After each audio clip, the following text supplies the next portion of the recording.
Good evening po sa ating lahat at mag-start na po tayo. Continuation lang po ng ating pag-aaral. Ang title po ng pag-aaralan natin ay God's Major Division in His Word. God's Major Division in His Word. Under pa rin tayo sa subject ng unsearchable riches of Christ. Okay? So, umpisa na po natin. Sana nakita niyo po dyan ang screen. Okay, so God's major division in His Word in Genesis 1:1. In the beginning, God created the heaven and the earth.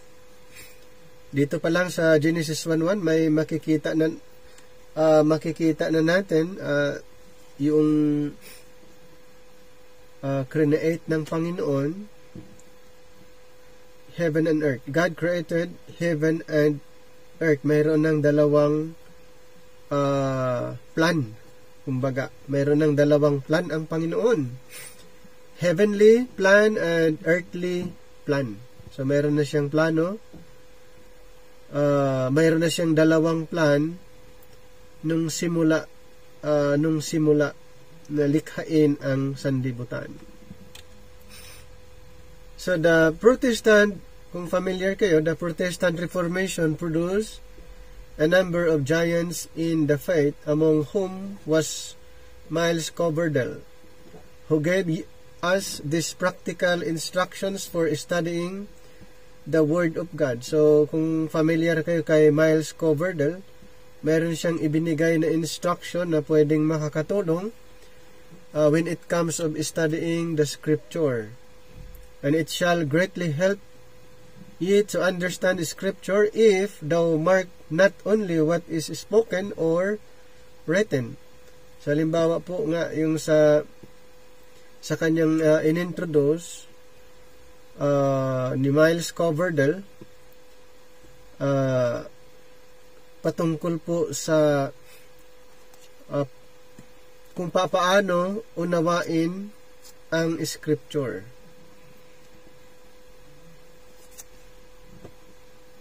It shall greatly help ye to understand Scripture if thou mark not only what is spoken or written, but of whom and to whom, with what words and what time, where, to what intent, with what circumstances, considering what goeth before and what followeth after. So, ayon kay Miles Coverdale.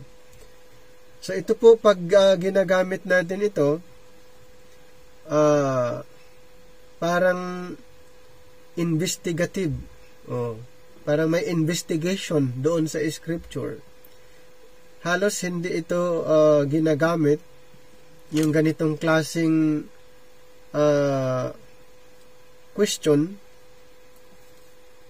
So, ayon kay Miles Coverdale, ay ito po ay makakatulong kung papaano unawain ang Biblia. So, sinasabi niya kung para kanino ang sulat, sino ang sinulatan, kailan isinulat, saan isinulat, at ano po yung purpose ng sulat. So, maganda, no? Kung ganito din ang ating i-adapt, at lalo na meron tayong method ng rightly dividing, ito po ay nagagamit. Yan, nagagamit po ang mga words na ito na sinasabi ni Miles Coverdale. In other words, while all of the Bible is for us, it is not all written directly to us. Nakuha niyo po yung point doon. Ang Bible ay isinulat para sa atin. Pero hindi lahat directly isinulat para sa atin o para sa iyo. For example, in the Old Testament, God commanded His people that they were to observe the law of the Sabbath. on the seventh day.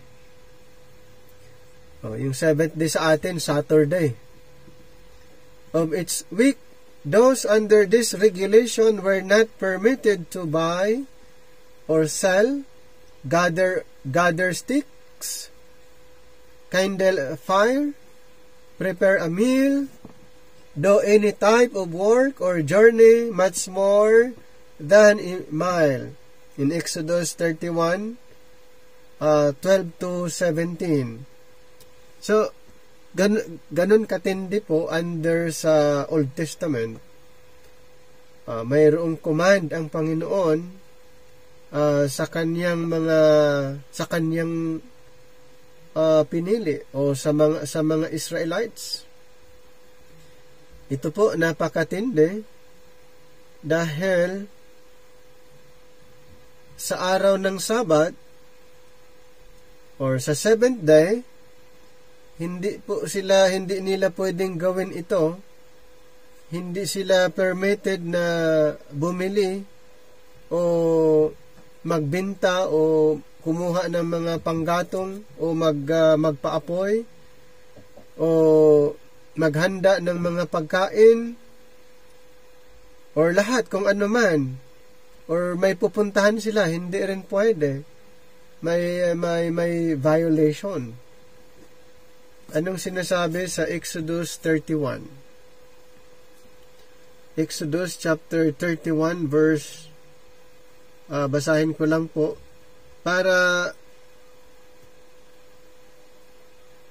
malaman po natin kung gaano ka-stricto ang ating Panginoon under the Old Testament. Then Exodus 31, start reading sa verse 12. And the Lord spake unto Moses, saying, Speak thou also unto the children of Israel, saying, Verily my Sabbaths ye shall keep, for it is a sign between me and you throughout your generations, that ye may know that I am the Lord that doth sanctify you. Ye shall keep the Sabbath, therefore, for it is holy unto you. Every one that defileth it shall surely be put to death. Ang tindi, no? Dito sa verse 14, ulitin ko po. Ye shall keep the Sabbath, therefore, for it is holy unto you. It is holy unto you. Every one that defileth it shall surely be put to death. For whosoever doeth any work therein, that soul shall be cut off from among his people. Number 15, 6 days may work be done, but in the seventh is the Sabbath of rest, holy to the Lord. Whosoever doeth any work in the Sabbath day, he shall surely be put to death. Wherefore the children of Israel shall keep the Sabbath. The children of Israel shall keep the Sabbath, to observe the Sabbath throughout their generations, for a perpetual covenant. Then, verse 17. It is a sign between me and the children of Israel forever. For in 6 days the Lord made heaven and earth, and on the seventh day He rested and was refreshed. Ganon katindi po under, yun yung example po kung bakit natin kailangang alamin ano ba yung major division ng Bible. At dito nga sa binanggit po natin, ang Bible ay isinulat para sa atin, pero hindi lahat directly isinulat para sa atin or para sa iyo. Ito nga po yung example na binasa natin na matatagpuan sa Exodus 31, 12 to 17, na iniutos ng ating Panginoon para sa bayang Israel na mayroon po silang i-observe.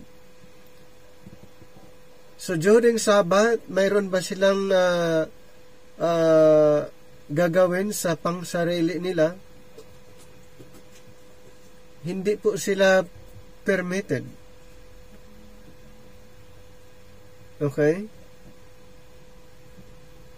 So may mga regulation. So each week, under this regulation, we're not permitted to buy or sell, gather sticks, kindle a fire, prepare a meal, to do any type of work or journey much more than a mile. So those who dared to violate, tingnan nyo po, yung mga nag-violate this holy ordinance were to suffer the death penalty. Pero mo yun, Sabat lang ha, utos ng Panginoon, at hindi po sila pwede na mag-perform, gumawa ng anuman na para sa kanilang sarili. Once na ito po ay ma-violate ang ordinance, ano pong mangyari? Papatayin. Okay? Mayroon pong death penalty. Mayroon tayong example dito sa Numbers 15. Numbers 15, may isang tao na kumuha lang ng panggatong during Sabbath. Basahin lang natin dito po sa Numbers 15, verse 15, chapter 15. Start nating basahin sa start reading sa 32 hanggang 36. And while the children of Israel were in the wilderness, they found a man that gathered sticks upon the Sabbath day. And they that found him gathering sticks brought him unto Moses and Aaron, and unto all the congregation. And they put him in ward, because it was not declared what should be done to him. And the Lord said unto Moses, The man shall be surely put to death. All the congregation shall stone him with stones without the camp. And all the congregation brought him without the camp, and stoned him with stones. And he died as the Lord commanded Moses. Ano pong kasalanan ng taong ito? During Sabbath, kumuha ng panggatong. So, may consideration ba ang Panginoon nung na-violate niya yung command? Wala. Yan po ay pinatay. Kasi yan yung katumbas na parusa kung ito ay na-violate. Ang tanong, ito bang sinasabi na ito ay sinasabi din sa church, the body of Christ? Ito ba ay sinasabi din sa mga believers ngayon? Ito ba ay sinasabi sa mga group of believers under the But Now program? Siyempre hindi. Very clear na sa binasa natin, ito'y sinasabi, inuutos para sa bayang Israel. So yung Sabat na sinasabi, dito po, ang pinagsabihan ay ang mga Israelites. Okay? Sila po. Ito ba ay hanggang ngayon ay nag-operate? Hindi na. We are in the new program. We're not under the old program. We're in the new program. So mayroon ding new set of instructions. Mayroon pong bagong instruction. Hindi po katulad ng instruction ng Panginoon sa time ni Moses. Okay? Hindi po. Kaya yun yung example po na ang hindi lahat ng nasa Biblia isinulat na para sundin mo. Hindi lahat ng nasa Bible ay isinulat na gagawin mo.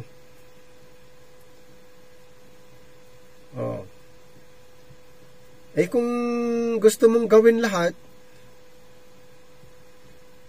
ang tanong, ano kaya ang maibibigay sa'yo na reward kung gagawin mo lahat yung nasa Bible from Genesis to Revelation? At sigurado na hindi mo talaga magagawa yan. Yung Israel nga, hindi nagawa eh. At kung may mag-violate, kung halimbawa kung mag-violate ka, sinong magbabato sa'yo? Kasi dito, yung pinapatay, stone to death. Pag may nagkamali, may palagay natin, okay, Saturday. 7th day sa atin, Saturday. Sige. Diba, ayon dito sa binasa natin, bawal. Okay? Bawal bumili, magbenta, magluto o magpaapoy, mag-prepare ng pagkain, bawal lumabas, bawal magbiyahe. Bakit ang daming nagbabiyahe ngayon? Pag Saturday.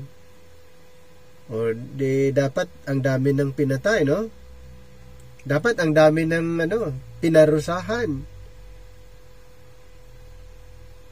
Sana nakuha niyo yung point ko doon. Yun ang patunay na hindi po tayo ilalim doon sa programa na yun. Hindi tayo ilalim sa programa na yun. We are in the Now program. Okay? We are in the But Now program. Wala tayo sa programa noon.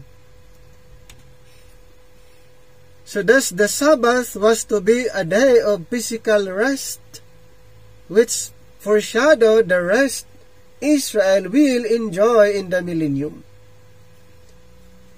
Kailan ito po ay foreshadowed, the rest. Kaya pagdating po ng millennium, good news po. Dahil ang Israel ay ma-enjoy na po nila. Okay? Ma-enjoy na po nila sa millennium. Pag naghahari ang Panginoon, ma-enjoy na po nila yon. How about this? Forgive me, but I must ask. Are you observing the Sabbath as commanded in the Word of God? Needless to say, the answer is rather obvious. This illustration, though, does make the very valid point that not all Scripture is written directly to us. Yes, all Scripture is written ay hindi directly to us. Not all Scripture na naisulat ay hindi po directly sa atin. Katulad nga ng binanggit natin, 90% sa Bible ang pinag-uusapan Israel. 90%. Ang Biblia po natin, 90% pinag-uusapan Israel. 10% yung kasama tayo. Di ba? Halos lahat ng nasa Bible, Israel pinag-uusapan. It is essential that the reader acknowledge that there has been a significant change from one divine program to another. Mahalaga po na ma-acknowledge po natin yun. Ang Panginoon mayroon pong program. Ang Panginoon mayroon pong program at may mga program na nag-change from one divine program to another. In our first chapter, we established the fact that while the Old and New Testaments affect us, they were not made with the Gentiles. Naalala niyo po yung unang lesson natin? Ang Old and New Testament, yun po ay ginawa ng Panginoon para sa Israel. Wala pong Old and New Testament sa mga Hintil. Nor do they constitute God's major division in His Word, where then has God placed the major division in His Word. So kung hindi Old and New Testament, mayroon pa na major division na mismo ang Panginoon ang gumawa. Yung division kasi ng Bible natin, man-made. Yun yung tinatawag man-made division. Pag sinasabing man-made division, hindi perfect na division ng Scripture. O, kaya yung Bible natin, na i-divide ng Old and New, kung tutuusin, pag yun ang division ng Bible, Old and New Testament, para lang sa Israel. Bakit po? Kanino ba ibinigay ang Old Testament? Sa Israel. Kanino ba ibinigay ang New Testament? Sa Israel. Adi kung yun ang perfect division ng Bible natin, halimbawa, ay di para sa Israel lang. Pero yun nga, hindi po yan ang major division ng salita ng Panginoon. O, dito tayo. The two programs of God. The two programs of God. Mayroon po siyang program. It is not worthy that God said He created the heaven and the earth, when He could have simply said that He created the world. Unlike man, however, God does not use words frivolously.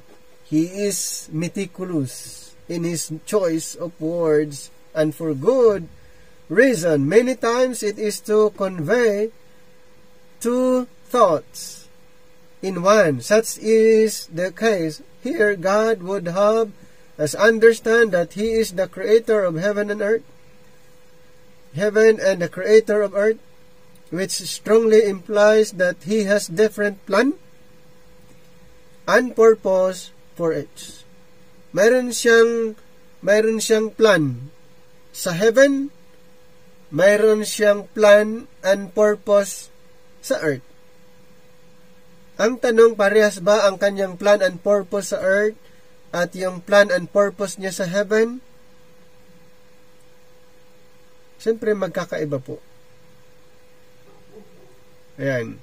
So, ang talagang major division in His Word ay hindi po Old Testament, New Testament.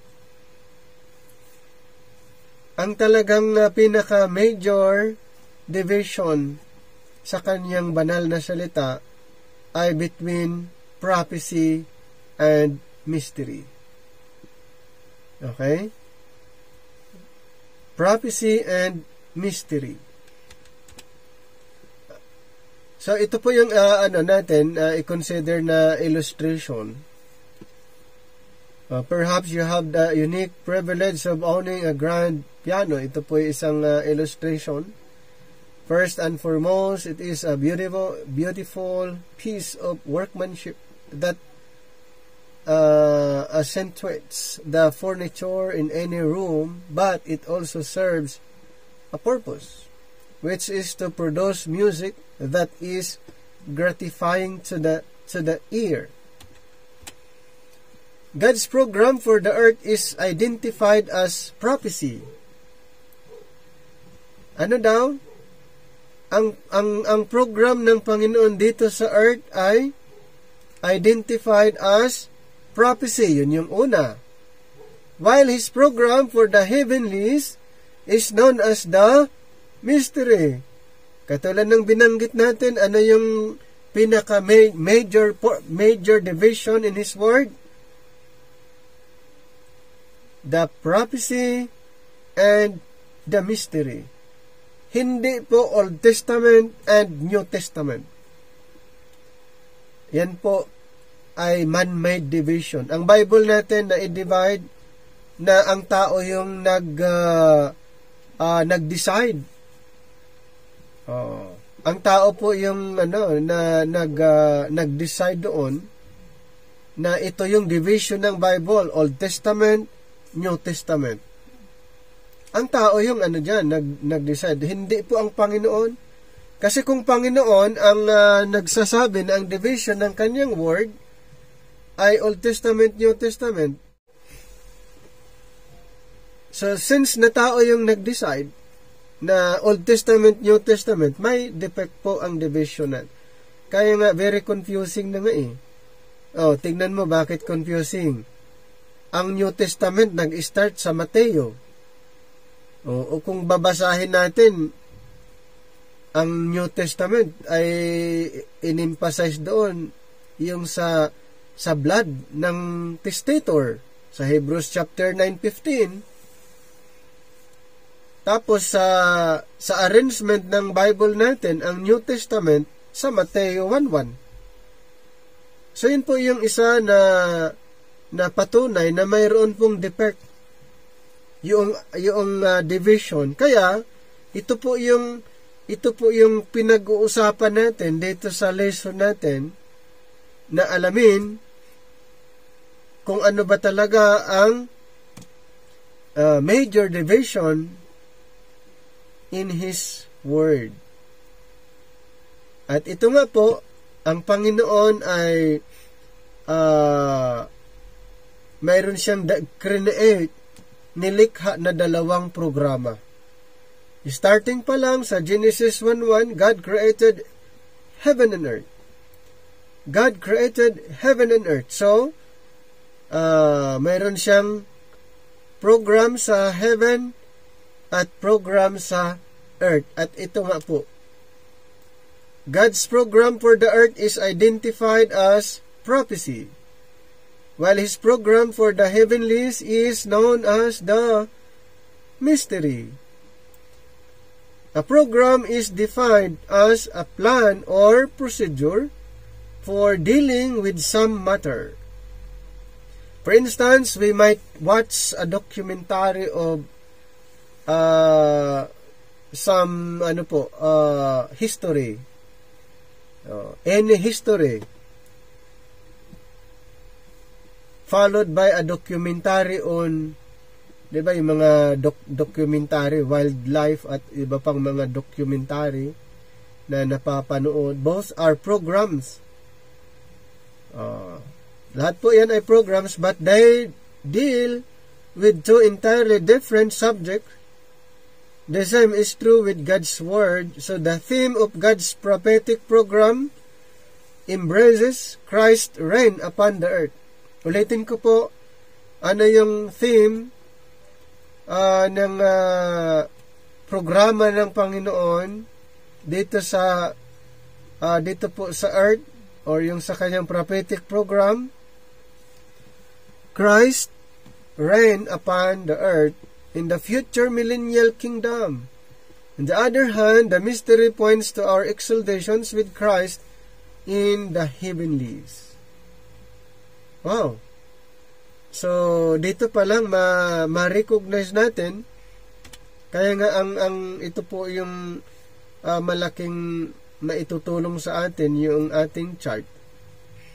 Makikita natin agad, mayroon tayong guide. So, we are in but now, under the dispensation of grace. Ito po yung heavenly. And then, yung isang program ay the prophetic program, and po yung earthly. So, ulitin ko po, mayroong programa ang Panginoon. Hindi po parehas ang kanyang programa sa heaven at yung sa earth. Just as the great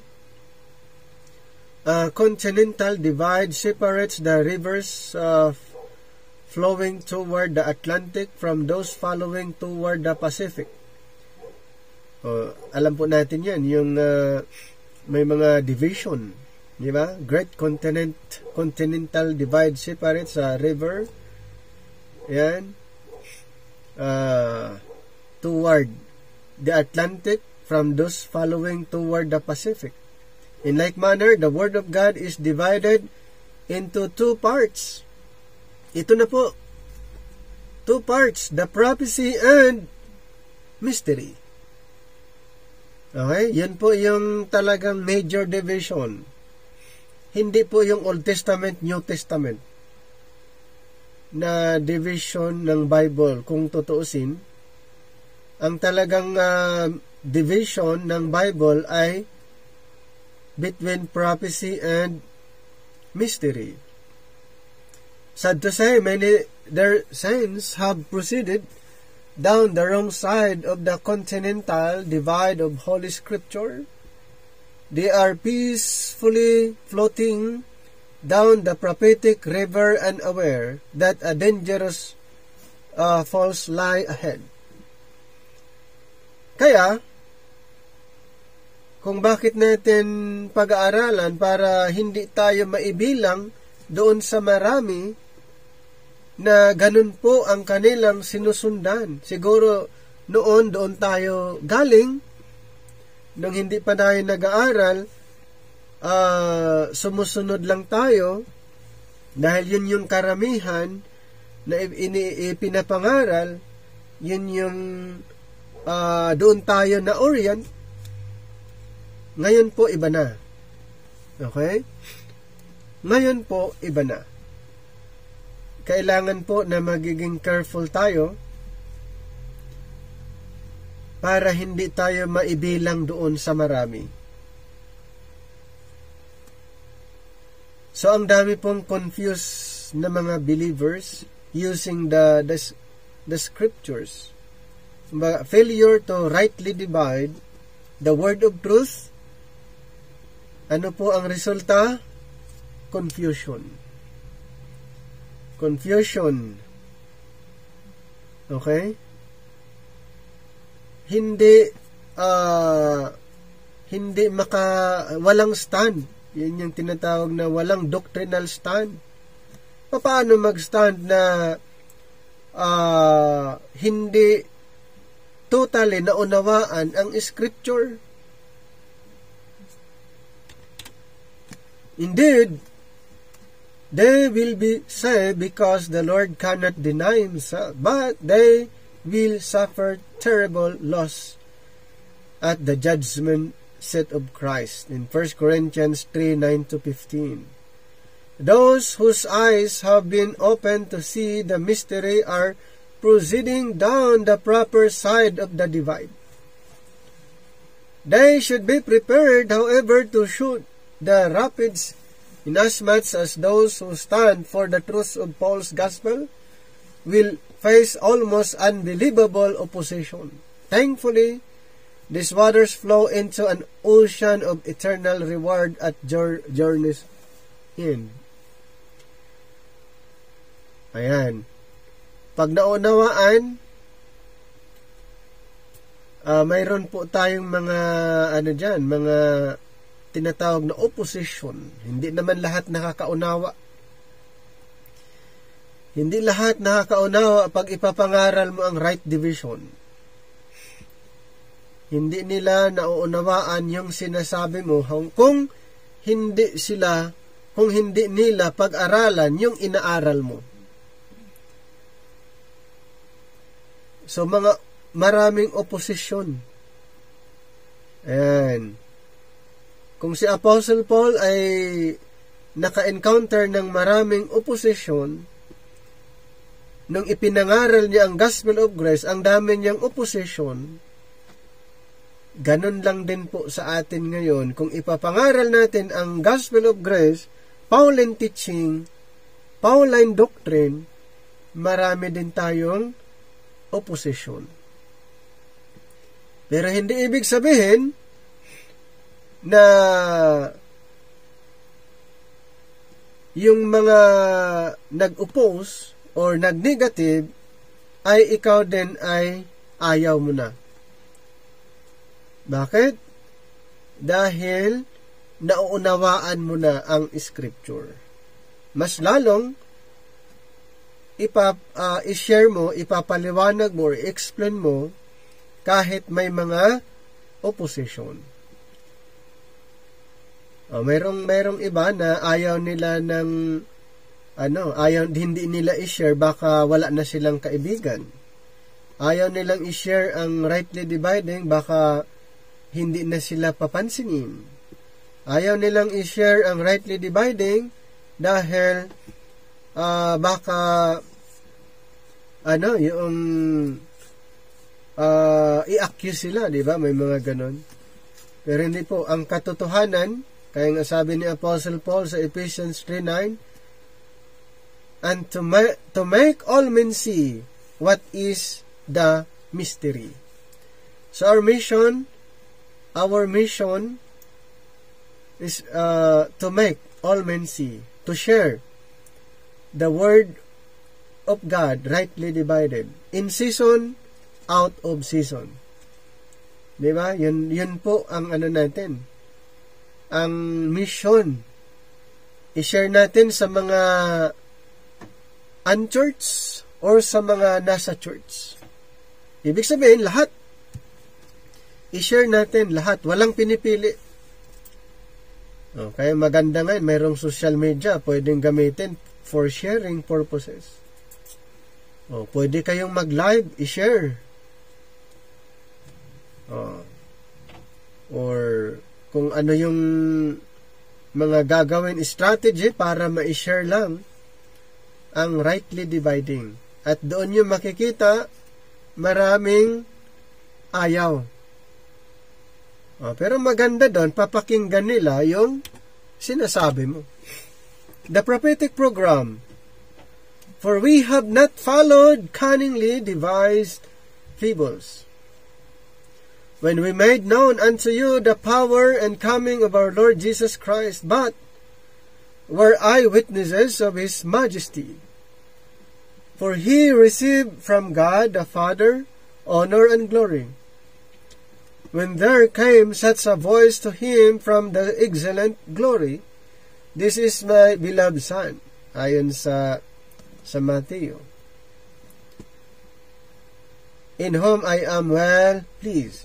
We have also a more sure word of prophecy, whereunto ye do well, that ye take heed, in 2 Peter, chapter 1, 16. Basahin lang natin 2 Peter 1, chapter 1, verse 16. For we have not followed cunningly devised fables, when we made known unto you the power and coming of our Lord Jesus Christ, but were eyewitness of his majesty. And then verse 17, for he received from God the Father honor and glory, when there came such a voice to him from the excellent glory, in this my beloved Son, in whom I am well pleased. And then verse 19, we have also more sure word of prophecy, whereunto ye do well, that ye take heed, as unto a light that shineth in a dark place, until the day dawn and the day star rise in your hearts. Here, Peter recounts the experience he had on the Mount of Transfiguration. Prior to this memorable occasions, our Lord taught the disciples about his impending death at Jerusalem, aware that they were troubled by this announcement. The Master spoke these words of consolation. In Matthew 16:28, verily I say unto you, there be some standing here which shall not taste of death till they see the Son of Man coming in his kingdom. On the surface, it may appear as though all of the disciples died without ever witnessing the fulfillments of this event. However, we believe our Lord's words were fulfilled to the very letter when He took Peter, James, and John to the mount and was transfigured before their very eyes. Accordingly, we are told, His face did shine as the sun, and His raiment was white as the light. Peter, James, and John were given a glimpse of what it will be like when Christ returns to establish His millennial kingdom. So, yan po yung isang purpose kung bakit na mayroong transfiguration, makita kung ano magiging ang maging situation nila James, John during the millennium. So, we're given a glimpse of what it will be like when Christ returns to establish His millennial kingdom. So, years later, Peter tells his hearers that he was an eyewitness of the Lord's coming glory. He also informs those to whom he was writing that he heard the voice of God stating, "This is my beloved Son, in whom I am well pleased." So in essence, Peter was saying, I have had an experience to end all experiences, but don't take my word as the final authority. We have also a more sure word of prophecy, whereunto you do well that you take heed. Peter prudently turns his hearers to the scriptures, where these events are foretold by the prophets of old, and Jeremiah predicted long ago. Ano yung sabi? Jeremiah 23 verse 5, Behold, the days come, says the Lord, that I will raise unto David a righteous branch, and a king shall reign and prosper, and shall execute judgment and justice in the earth. So yan po ay mangyayari sa millennium, yung sinasabi sa Jeremiah 23 verse 5. So the prophetic signs then were expecting a king to come who would conquer their enemies and set up a kingdom of righteousness upon the earth. So yan po sa second coming po mangyayari. So ang kingdom, that kingdom ay a righteous kingdom. So doon po matutupad yung sinabi ni Jeremiah. Ang Panginoon ay maghahari bilang righteous king, righteous judge. So doon po mag-prevail ang at magmananatili ang righteousness. Maranasan ng mga kingdom believers that time. So our forefathers wisely formed our government around the principle of what is known as the separation of powers. They divided the authority among three branches.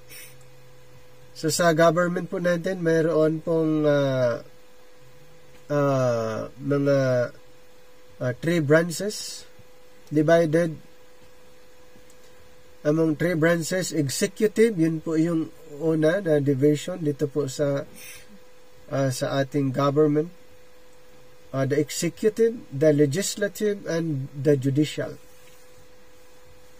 This means that a legislator cannot hold the office of the president during the same term, thus avoiding a monopoly of power. For the most part, the same was true in Israel concerning the affairs of God. A king, for example, was never permitted to hold the office of a priest, and vice versa. Those who attempted to usurp the authority of another's office suffered the swift retribution of God in 1 Samuel 13, 8 to 14. So, basahin lang po natin para meron tayong idea regarding po dito sa tinatawag na power. sa government. 1 Samuel 13 starts sa verse 8. And he tarried 7 days, according to the set time that Samuel had appointed. But Samuel came not to Gilgal, and the people were scattered from him. And Saul said, Bring hither a burnt offering to me, and peace offerings. And he offered the burnt offering. And it came to pass that as soon as he had made an end offering, the burnt offering, behold, Samuel came, and Saul went out to meet him, that he might salute him. And Samuel said, What hast thou done? And Saul said, Because I saw that the people were scattered from me, and that thou camest not within the days appointed, and that the Philistines gathered themselves together at Michmash. Number 12, Therefore said I, The Philistines will come down now upon me to Gilgal, and I have not made supplication unto the Lord. I forced myself, therefore, and offered a burnt offering. Verse 13, And Samuel said to Saul, Thou hast done foolishly. Thou hast not kept the commandments of the Lord thy God, which he commanded thee. For now would the Lord have established thy kingdom upon Israel forever, but now thy kingdom shall not continue. The Lord hath sought him, a man after his own heart, and the Lord hath commanded him to be captain over his people, because thou hast not kept that which the Lord commanded thee. Mayroon bang na-violate? Ito si King Saul, mayroon pong na-violate. Ayan, kaya dito pa lang ay very clear na ito si King Saul ay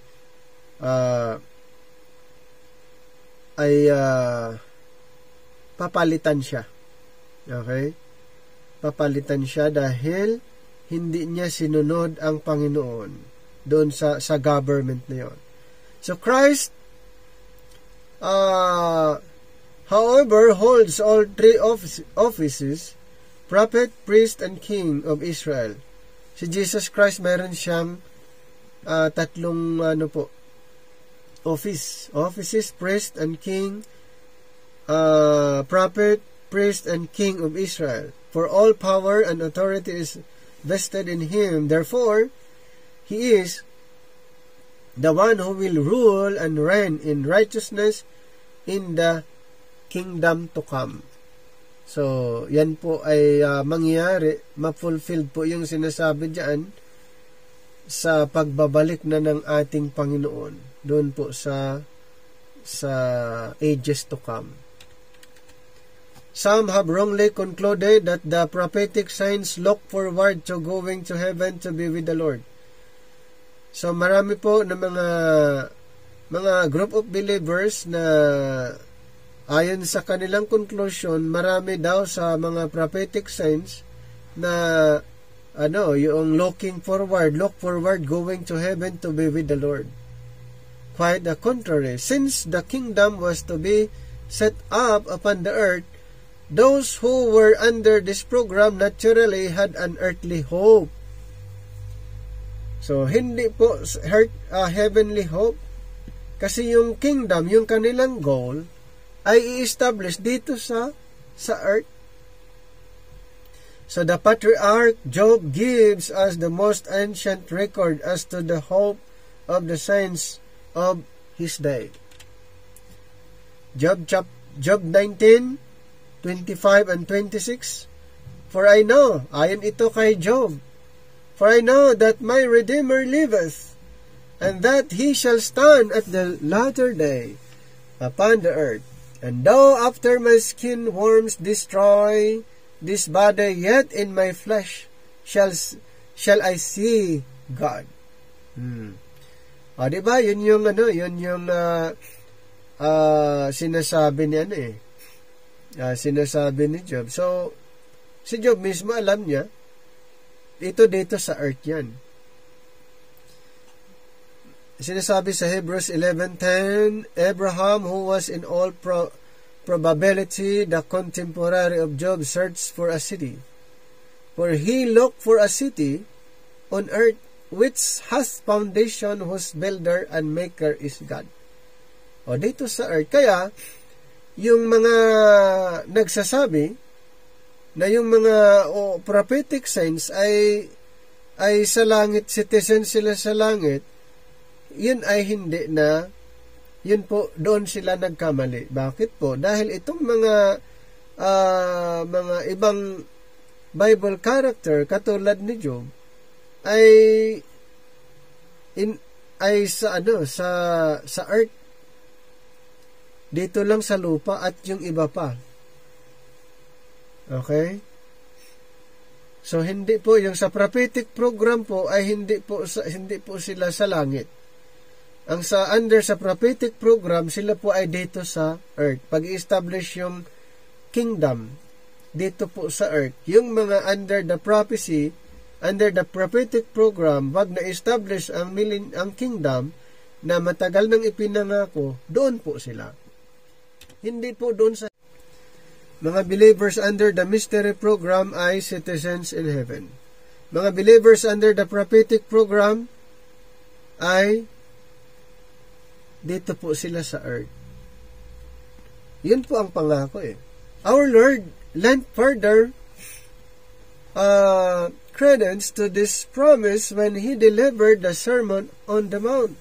In Matthew 5:5, Blessed are the meek, for they shall inherit the earth. O, diba? Sa tinatawag na Sermon on the Mount, Blessed are the meek, for they shall inherit the earth. Hindi naman heaven.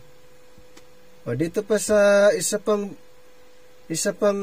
later on in the discourse, He taught His disciples to pray accordingly in Matthew 6:10, Thy kingdom come, Thy will be done in earth as it is in heaven. So earth, napakalinaw po, under the prophetic program, under the prophecy, ang pinaka goal, concern ay ang earthly, literal, material kingdom. Yan po yung goal nila eh.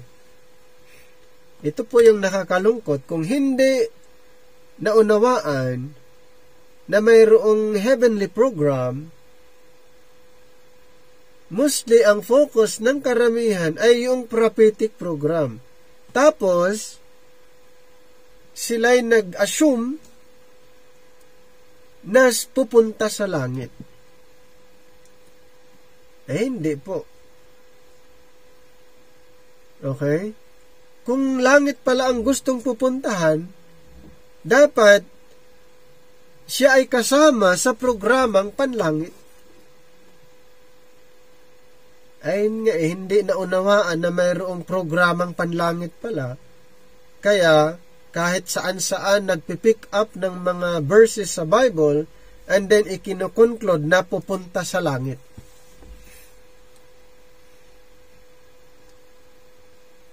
Yun po yung yun yung sign na hindi totally naunawaan ang Bible. Yun yung mga sign. Mixing teaching, yun yung sign na hindi naunawaan ang Bible. Bakit paghahaluin na hindi naman dapat paghaluin? Yung teaching ng Panginoon under the prophecy at yung teaching under the mystery ay magkakaiba po ang direksyon. Ibang group of believers ang pupunta sa langit at ibang group of believers ang dito lang sa earth. At may gospel para sa langit at may gospel para lang din dito sa lupa. Di ba? Ano ang gospel para sa langit? The gospel of the grace of God. At ano yung gospel para lang dito sa lupa? Ayun yun po yung the kingdom gospel. Under the prophetic program. Okay? More on sa earth. Consequently, those who were saved under this program, such as Abraham, Moses, David, Isaiah, Peter, Stephen, and the saved of the future tribulation period, all have or had an earthly hope. Ano yung hope nila? Dito lang po sa earth.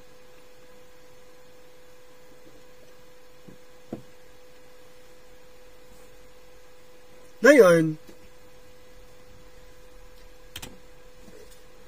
kung ang gospel na paniniwalaan ay ang kingdom, ang tanong,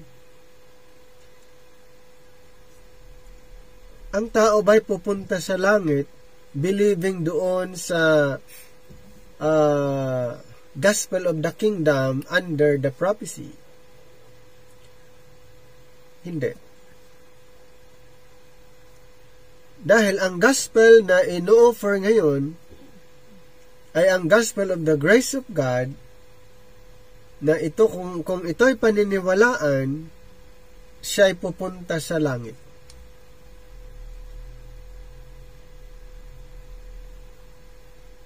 So kung ang gospel of the kingdom ang paniwalaan ngayon, considered pa rin unbeliever. Bakit unbeliever? Unbeliever doon sa gospel of grace. At bakit unbeliever? Dahil yung programa ng kingdom nag-stop temporary. Kailan ulit mag-resume? After the rapture. So kung paniniwalaan yun as gospel ngayon, considered lost pa rin. Considered unbeliever pa rin siya. Bakit? Dahil ang kanyang pinaniniwalaan ay hindi po active. Dahil ang active program ngayon ay ang dispensation of grace, the But Now program. We should pause here for a moment to address a commonly asked question. If the kingdom is earthly, then why does our Lord frequently refer to it as the kingdom of heaven? The answer is twofold. First of all, according to the parable of the nobleman, our Lord is to go into a far country, heaven, to receive for himself a kingdom and return in Luke 19:11 and 12. So, hindi ibig sabihin na mention heaven ay sa heaven. Hindi po. Yun pong sinasabing kingdom of heaven established dito sa earth, pagbalik ng Panginoon. Secondly, when our Lord returns in His second coming, He will lift the curse from the earth. In that day, we are instructed that the desert shall blossom like a rose, and blind shall see, the deaf shall hear again, and lame man shall leap. In Isaiah 35, 1-6. In short, it will be like heaven on earth. So, yun po yung ang doon, kung bakit kingdom of heaven. Siyempre, kingdom of heaven, illustration po yan na ang Panginoon ay babalik at yun ay establish niya dito. At isa pang sagot doon, dahil yung environment ng kingdom ay parang sa langit. Wala ng sakit, walang may kapansanan, lahat okay, perfect. Kaya doon po hinahalintulad. One very crucial point which must not be overlooked in this discussion is that the kingdom and earthly reign of Christ has been foretold since the beginning of the world. It was predicted, prophesied since the beginning. Acts chapter 3, basahin natin. Acts chapter 3. Acts chapter 3, verse 21 whom the heaven must receive until the times of restitutions of all things, which God hath spoken by the mouth of all His holy prophets since the world began. Ito po ay prophecy. So yung earthly kingdom and earthly reign of Christ was predicted po, prophesied since the beginning of the world. This is not to say that the saints of old understood every aspect of this unfolding revelation. But the following scriptures do bear out that the kingdom has been made known from the beginning of time.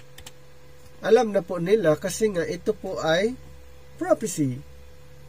It was prophesied. Luke chapter 1, 68 to 70. Bless the Lord God of Israel, for He hath visited and redeemed His people, and hath raised up an horn of salvation for us in the house of His servant David, to fulfill the promise given to David concerning the kingdom. In 2 Samuel 7:16 and verse 17, as He spake by the mouth of His holy prophets, which hath been since the world began. Na-prophesied na noon pa sa 2 Samuel 7. And then na-mention sa Luke 1 na i-prophesied na po yung kingdom, literal, material, earthly kingdom na ito po ay ipinangako ng Panginoon sa mga Israelites at i-establish dito po sa lupa. Kaya ang nakakalungkot dyan, yung hanggang ngayon pinaniniwalaan ang gospel na nasa Matthew, Mark, Luke, and John. Alam nyo kung anong nakakalungkot doon? Nag-assume sila na pupunta sa langit using Matthew, Mark, Luke, and John. Ang kanilang foundation ng teaching ay nandoon, tapos gusto nilang pupunta sa langit. Mali naman ang instruction na sinusunod. Paano makakapunta sa langit ng instruction hindi panlangit? Kung gusto pala niyang instruction panlangit, ay nandito po, from Romans to Philemon. Instruction para sa church, the body of Christ, matatagpuan sa writings ni Apostle Paul. Dahil sa kanya inirevealed ang programang panlangit. O di nakakalungkot na doon kumukuha ng mga instructions sa Hebrews to Revelation, Matthew, Mark, Luke, and John, Genesis to Malakay. Ano po yung na-miss? Ano po yung doon?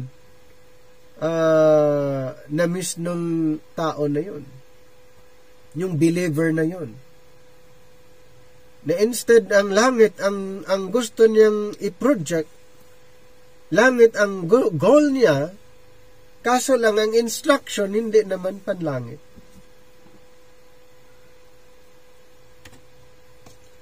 When the times of the refreshing kingdom, so times of refreshing kingdom shall come from the presence of the Lord, whom the heaven must receive until the times of restitutions of all things, which God hath spoken by the mouth of all His holy prophets since the world began.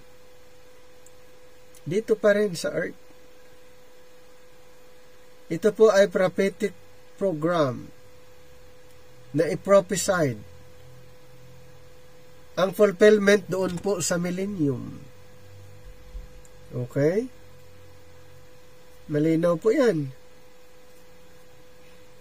Kaya kailangan alam natin na mayroong programa ang Panginoon, kaya nga starting pa lang from Genesis 1:1, may dalawang program na ang Panginoon na nabanggit, heaven and earth. Prophecy and mystery. Let's proceed to the mystery program. For this cause, I, Paul, the prisoner of Jesus Christ for you Gentiles. According to Ephesians chapter 3, verses 1 to 3. If ye have heard of the dispensation of the grace of God, which is given me to your word, how that by revelation he made known unto me the mystery. Kanino po inirevealed ang dispensation of grace? Kay Apostle Paul. Sa kanya po inirevealed ang dispensation of grace.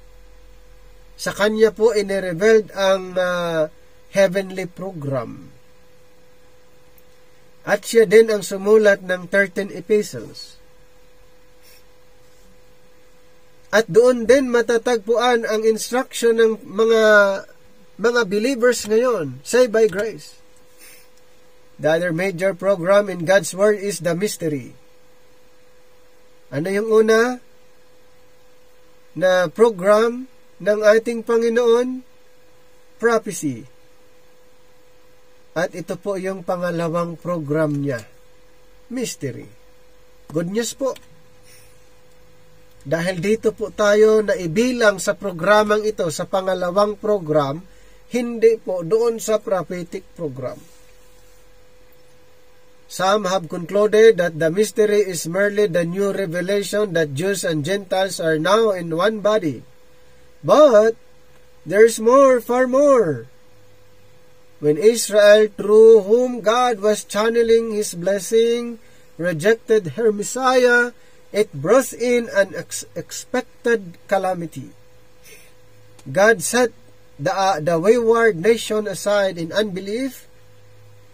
With the stoning of Stephen in Acts 7, the clock of prophecy abruptly stopped, temporarily suspending the prophetic program. Ano po ang nangyari ng clock of the prophecy? Nang ang nation of Israel ay set aside, nag-stop temporarily ang clock of the prophecy or suspended ang programa ng prophecy. Ibig sabihin, sa panahon ngayon, walang kahit anong propesiya, programa ng prophecy ay na-fulfilled sa dispensation of grace. Dahil suspended temporary ang programa ng propesiya. Kailan mag-resume? After the rapture.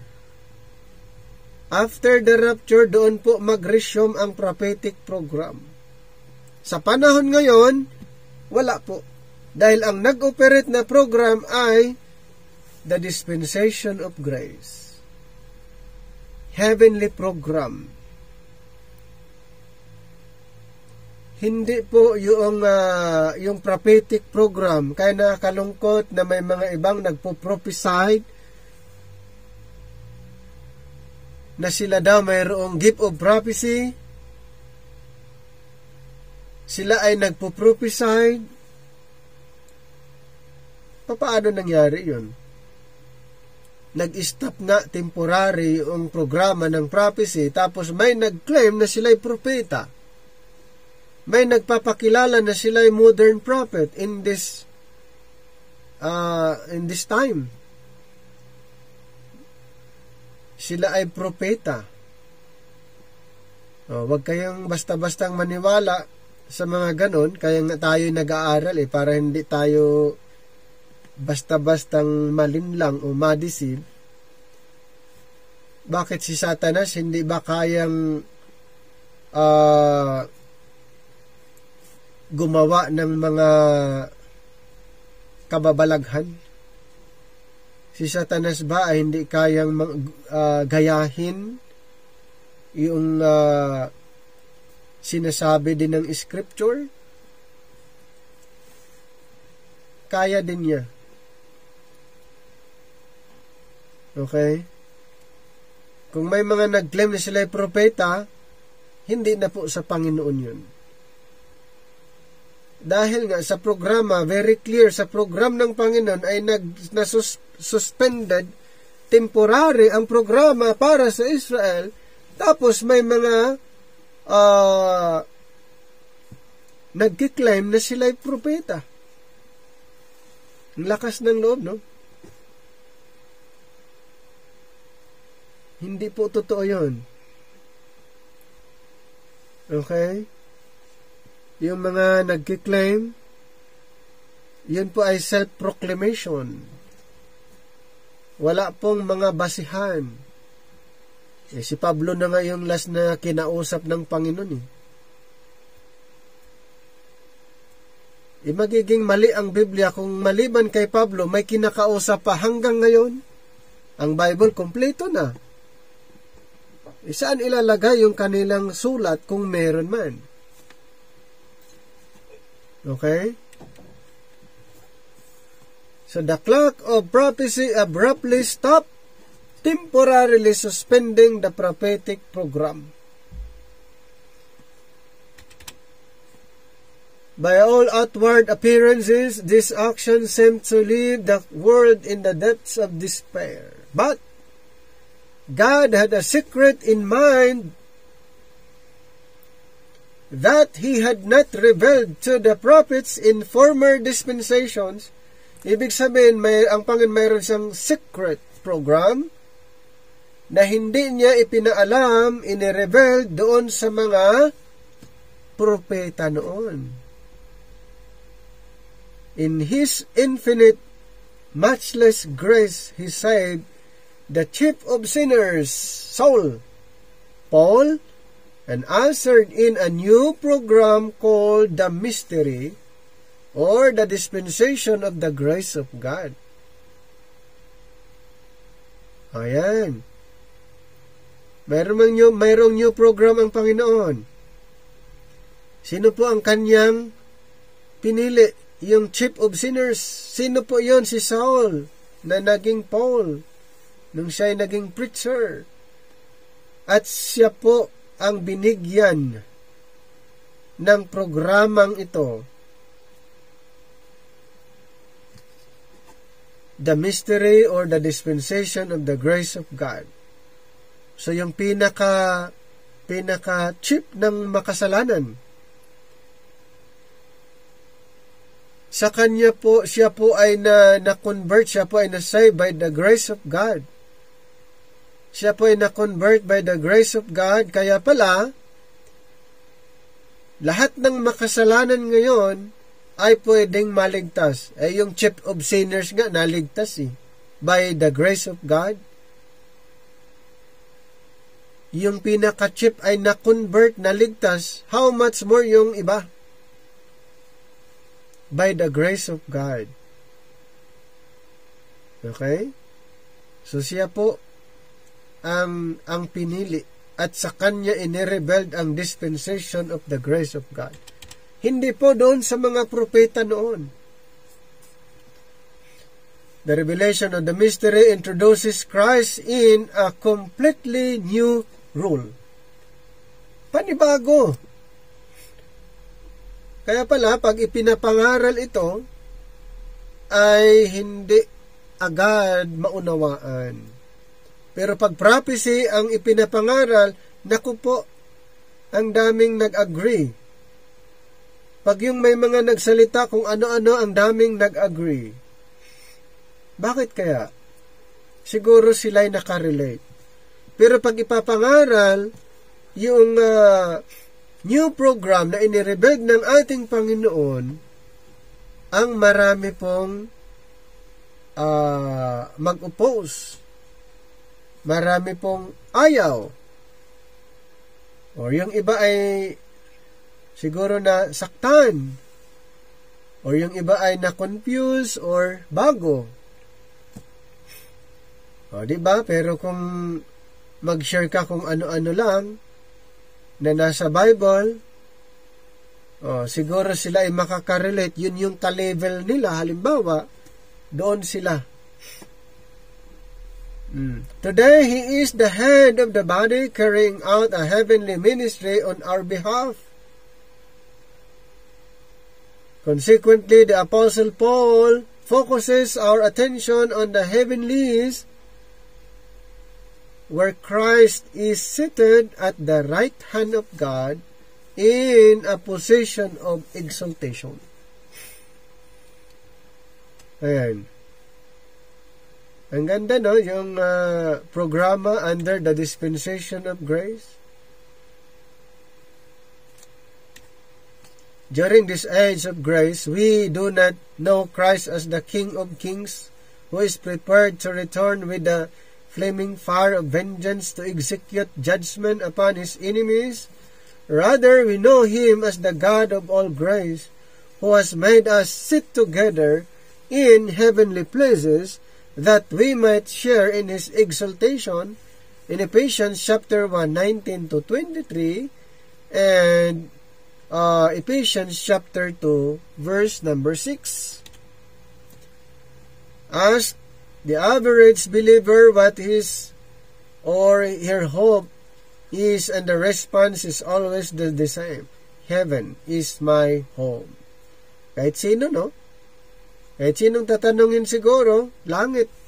Heaven is my home. Paano kung ang gospel hindi grace? Ganun pa rin, heaven is my home. Diba? To be with my Savior who is in heaven. So we're looking forward to being caught up. So we're looking for the rapture or caught up to heaven forever, be with the Lord. Okay? So malinaw po, no? Kung maunawaan natin ang mga bagay na ito, ay napakaganda po. Ano po ang gospel na dapat nating paniwalaan? Ang gospel na dapat nating paniwalaan para po ang tao ay pupunta sa langit ay ang gospel of the grace of God. To be with my Savior, our Savior who is in heaven. We're looking, or I'm looking forward to being caught up to heaven forever, be with the Lord. But how have these saints come to the conclusion that their hope is heavenly? Surely it was not through a study of the four Gospels. For as we have seen, the earthly kingdom is in view in those scriptures. Amazingly, the hope that many claim today is found only in Paul's epistles. Even though they have failed to realize that his epistles are the basis of their belief, Paul's revelation abounds with passages that cause us to look heavenward for our consolation. In Ephesians 2:6, and has raised us up together and made us sit together in heavenly places in Christ Jesus. In Philippians chapter 3 verse 20, for our conversation or citizenship is in heaven, from whence also we look for the Savior, the Lord Jesus Christ. And in Colossians 1:5, for the hope which is laid up for you in heaven, whereof ye heard before in the word of the truth of the gospel. Since the Holy Spirit marks the beginning of the body of Christ, with the conversion of Paul, all those who have been saved from his conversion to the present have heavenly hope. Kaya nga, start kay Apostle Paul, hanggang ngayon, mayroon tayong heavenly hope. Basta ang gospel, paniniwalaan ay ang gospel of the grace of God. One of the outstanding features of the mystery, unlike the preceding program, is that it was kept secret from ages and generations past. Please note carefully the wording of these passages, which convey just the opposites of what we found in the former program of prophecy. Okay? So our conversation is in heaven. Ito pa ay opposite doon sa program ng prophecy. Ito po ay it was secret. Ang prophetic program po ay revealed already. Revealed na po since the world na-revealed na. Ito po ay opposite, secret, kept secret since the world began. It was secret from ages and from generation in time past. Now, to him that is of power to establish you according to my gospel and the preaching of Jesus Christ according to the revelation of the mystery which was kept secret since the world began. So, i-compare natin doon sa prophetic program, it was revealed since the world. Ito po, it was secret, kept secret since the world began. Ephesians 3:5, which in other ages was not made known unto the sons of men, as it is now revealed unto his holy apostles and prophets by the Spirit. Colossians 1:26, the mystery which has been hid from ages and from generations, but now is made manifest to his saints. So nakita nyo yung mga verses related po doon sa mystery program, ay alam nyo po ito ay without right division, mahirap unawain ang mga verses na ito. Without right division.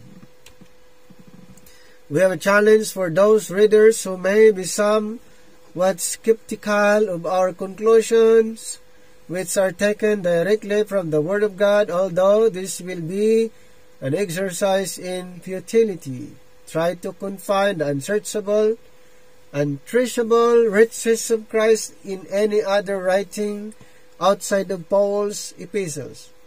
Alam niyo po kung bakit itong writings ay yung dispensation of the mystery ay tinatawag untraceable, unsearchable, dahil hindi po ma-search doon sa writings ng mga propeta ang dispensation of the mystery.